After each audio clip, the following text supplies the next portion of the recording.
Hello Aries, thank you for joining me for your monthly forecast for March. You're definitely at your best when you're in action mode, when you're achieving things and quite often listening to your hunches and making dramatic moves that the rest of us can sometimes only be aghast at. Now there's going to be some real opportunities to do that this month, but there are also some more nuanced influences that I need to sketch out to you. As the month begins, Mars, your ruling planet in your zodiac sign, does forge an opposition with Jupiter. This is only going to last for 4 days, but it could give you a sense of just going for it, being very self-confident, direct, and making some kind of move, and it could be around a relationship or a competitive situation. Now, it may well work out pretty well for you, but it's also important not to promise to do something that ultimately becomes a little bit of a chore for you later down the track. So under promise and over deliver. But also it's worth bearing in mind that Jupiter does continue his retrograde right through this month. In your sector of relating, this just asks you not to take anything for granted around this important area of life. With Venus in your zodiac sign also going into a retrograde on the 4th for the rest of the month, there's even greater need to just add a little sensitivity to your greatest hopes. And talking of sensitivity, the Sun is combining with Neptune in the first 4 days of this month too. Now this can heighten your perceptions around your hunches, but as ever with Neptune, it can also confuse us.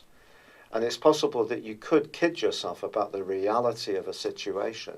So with Mars and Jupiter also in operation in that opposition at the same time, be very sure as you burst into this new month that your moves are well thought through.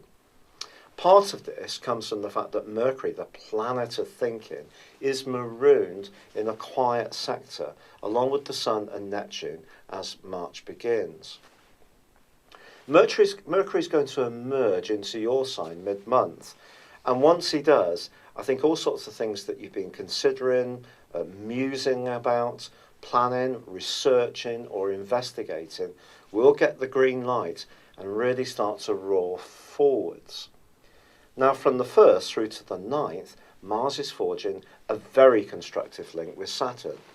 Sure, Saturn gets a bad press, and in some ways quite rightly, but Saturn in Sagittarius is all about knowledge, and over the last couple of years you may have gone on a crash course around something in your situation which did require you to become much better informed.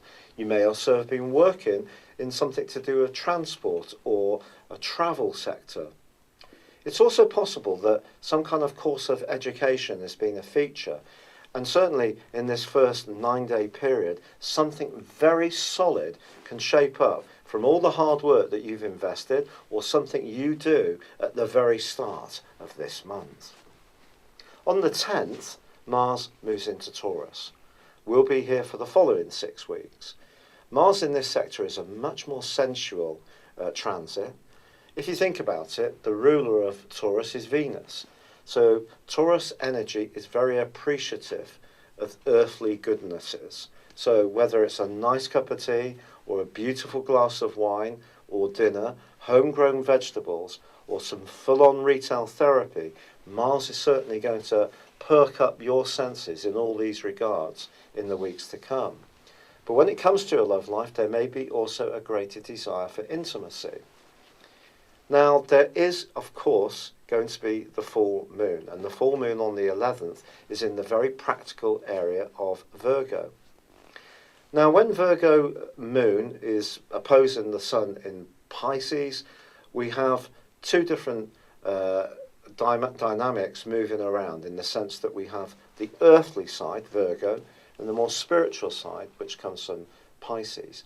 Think of that in terms of your health, fitness, diet, and approach to life. If you want to get a bit more organised, it needs to feel right, and it also needs to make you feel more at peace with yourself. So Any practical move you make in the second half of this month needs to work and feed your soul as a person. On the 14th, Mercury arrives with you, and that's something to really celebrate. But on the 4th of this month, Venus does go into a retrograde. And with Venus in your sign, tracking backwards, and Jupiter in your opposite sign, you can see that relationships generally are going to need a little bit of care. But I think once the Sun arrives in your sign on the 20th, that's when you really are going to start roaring into life. This is followed by a fantastic new moon in Aries on the 28th. This could see you give yourself some kind of makeover. This may be in terms of how you think, or it could be in terms of your personal presentation. Projects which are ongoing and important to you can gain from greater enthusiasm, or you can find yourself starting things completely from scratch, something you often get a real buzz from. But it is true that Mars, in the last phase of this month, is going to be forging a more ego-denying angle with Neptune.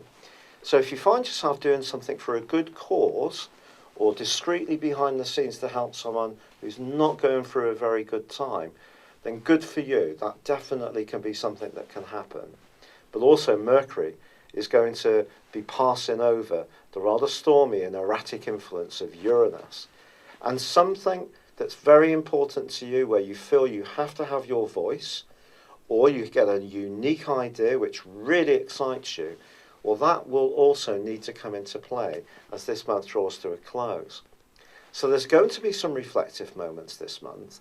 There is a need to be sensitive around relationships, but there's also tremendous potential for you to make progress, both in tangible improvements around your cash flow with the help of Mars, but also I feel it's more about you and your individuality, which can really flourish in the last half of this month in the most wonderful of ways.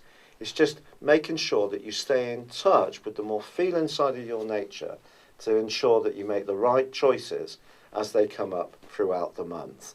It's been a real pleasure being with you. Thank you for joining me. Good luck and goodbye for now.